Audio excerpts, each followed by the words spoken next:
আসসালামু আলাইকুম প্রিয় দর্শকবিন্দু, সবাইকে আন্তরিক অভিনন্দন ও শুভেচ্ছা জানিয়ে শুরু করলাম একটি নতুন পর্ব।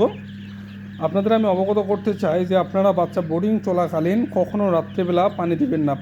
রাত্রেবেলা যদি পানি ব্যবহার করেন তাহলে কিন্তু আপনাদের বাচ্চার মর্টালিটি বেশি আসবে এবং আপনারা ক্ষতিগ্রস্ত হয়ে যাবেন।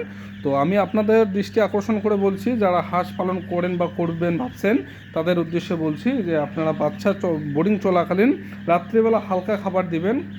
আর বিশেষ করে পানি ব্যবহার করবেন না। পানি ব্যবহার করার লাস্ট টাইম আপনারা বিকাল 4টা বা 5টার মধ্যেই পানি তুলে নেবেন, তারপরে রাত্রিবেলা আর পানি দিবেন না। পানি তো বোর্ডিং চলাকালীন পানি দিলে কিন্তু বাচ্চার কোয়ালিটি খারাপ আসবে এবং বাচ্চার মর্টালিটি চলে আসবে।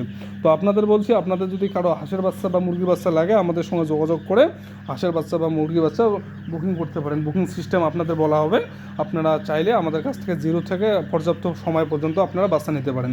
ধন্যবাদ, ভালো থাকবেন, সুস্থ থাকবেন, দেখা হবে পরবর্তী কোনো নতুন ভিডিওতে।